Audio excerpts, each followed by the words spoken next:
Setelah mendengarkan pembahasan bagaimana berita kemerdekaan menyebar ke seluruh penjuru negeri, lalu bagaimana tanggapan terhadap berita tersebut?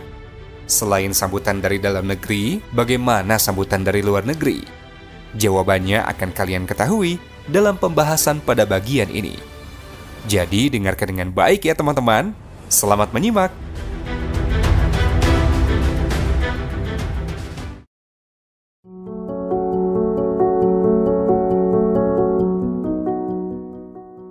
Sambutan terhadap berita proklamasi di dalam negeri.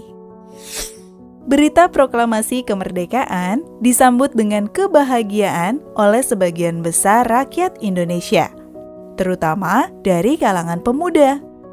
Para pemuda yang diliputi euforia, perasaan gembira akan kemerdekaan, ingin segera mengambil alih kekuasaan dan persenjataan dari tangan Jepang. Beberapa di antaranya berjalan dengan damai atau tanpa perlawanan dari pihak tentara Jepang.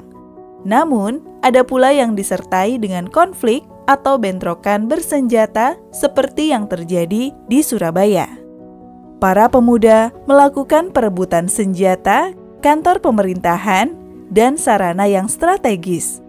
Selain itu, kelompok pemuda di Jakarta memprakarsai rapat raksasa di lapangan Ikada, Jakarta yang berlangsung pada 19 September 1945. Dalam rapat yang diawasi secara ketat oleh tentara Jepang itu, Soekarno yang telah ditunjuk oleh PPKI sebagai Presiden Indonesia menyampaikan pidato singkatnya. Setelah itu, pemuda dan rakyat yang hadir dalam rapat itu meninggalkan lapangan Ikada dengan damai tanpa ada bentrokan seperti yang sempat dikhawatirkan sebelumnya. Pada hari yang sama, di Surabaya terjadi insiden perobekan bendera. Pada saat itu, tentara sekutu telah datang dan membebaskan sebagian orang Eropa yang sebelumnya menjadi tawanan perang Jepang. Beberapa di antara mereka menginap di Hotel Yamato. Orang-orang Belanda juga mengalami euforia karena Jepang kalah dan mereka telah dibebaskan. Sehingga salah satu di antara mereka yang bernama Plugman mengibarkan bendera Belanda. Presiden Surabaya sempat memperingatkan agar bendera tersebut diturunkan. Akan tetapi, permintaan itu tidak mendapat tanggapan yang baik. Oleh karena itu, para pemuda Surabaya kemudian menyerbu hotel tersebut dan merobek warna biru dari bendera Belanda. Bendera itu kemudian dikibarkan kembali sebagai bendera merah putih.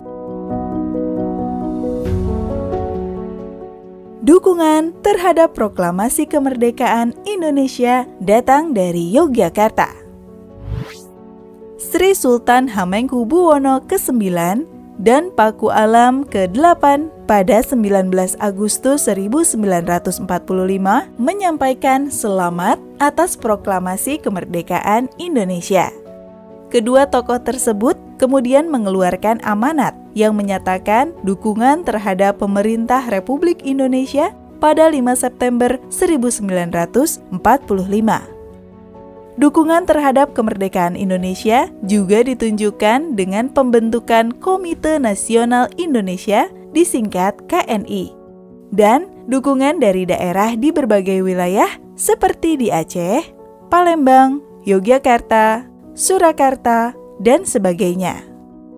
Respon dukungan terhadap proklamasi kemerdekaan Indonesia juga diwujudkan dalam bentuk grafiti atau tulisan di dinding bangunan di berbagai kota. Grafiti itu menunjukkan semangat dan euforia kemerdekaan Indonesia. Banyak di antara grafiti itu ditulis dalam bahasa Inggris. Tahukah kalian mengapa sebagian besar grafiti itu dibuat dalam bahasa Inggris oleh orang Indonesia? Bukankah pada saat itu belum banyak orang Indonesia yang mengerti bahasa Inggris? Abdul Ghani pada tahun 1973 mengungkapkan bahwa para pemuda yang mengikuti perkembangan politik luar negeri sudah memperkirakan tentang kekalahan Jepang terhadap sekutu. Mereka juga telah memperhitungkan bahwa tentara sekutu akan datang ke Indonesia untuk melucuti tentara Jepang. Mereka juga mengetahui bahwa pihak sekutu sejak tahun 1941 telah menyetujui Atlantic Charter, yang salah satunya menyebutkan bahwa semua bangsa memiliki hak untuk menentukan nasib sendiri. Para pemuda sebenarnya ingin menarik perhatian pihak sekutu dan dunia internasional terhadap perjuangan bangsa Indonesia untuk merdeka dan menentukan nasib sendiri. Oleh karena itulah, banyak di antara semboyan-semboyan proklamasi kemerdekaan Indonesia yang ada di dinding bangunan ditulis dalam bahasa Inggris. Selain di dinding bangunan, beberapa grafiti ditulis di pagar yang menunjukkan semboyan kemerdekaan. Berikut contoh-contoh kalimat dalam grafiti tersebut. 1. Indonesia, the lifeblood of any nation. 2. Away with colonies for the right of self-determination. 3. We are a free nation, conceived in liberty, and dedicated to the proposition all men are created equal for social justice. 4. We don't want to be ruled by any other nation.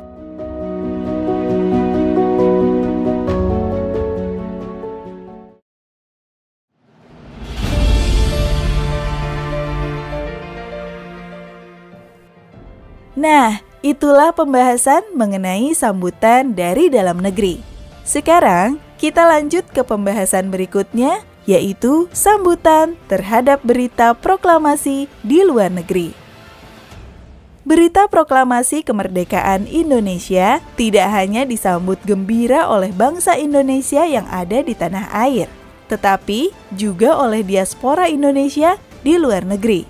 Sebagai contoh, orang-orang Indonesia yang berada di Mesir mendengar berita proklamasi kemerdekaan Indonesia melalui siaran radio pada 18 Agustus 1945. Berita itu tidak hanya disambut gembira oleh orang Indonesia di sana, tetapi juga oleh orang-orang Mesir yang mengulas dan memberitakannya dengan penuh simpati melalui media massa, menurut Sulistiono pada tahun 2013. Orang-orang Indonesia yang berada di Australia juga gembira mendengar berita proklamasi kemerdekaan Indonesia yang mereka tangkap melalui siaran radio pada 18 Agustus 1945. Mereka menyatakan dukungannya terhadap proklamasi kemerdekaan Indonesia. Orang-orang Indonesia yang bekerja sebagai pelaut dan buruh pelabuhan di Australia melakukan mogok kerja dan menolak bertugas di kapal-kapal Belanda yang akan berangkat ke Indonesia karena mereka tidak ingin kembali dijajah Belanda. Gerakan pemogokan ini juga diikuti oleh buruh-buruh Australia yang mendukung kemerdekaan Indonesia. Tahukah kalian bahwa gerakan solidaritas ini pernah didokumentasikan dalam sebuah film? Jika kalian tertarik, kalian dapat menyaksikan film dokumenter yang berjudul Indonesia Calling, karya Yoris Events tahun 1946 pada kanal History Indonesia Australia di YouTube.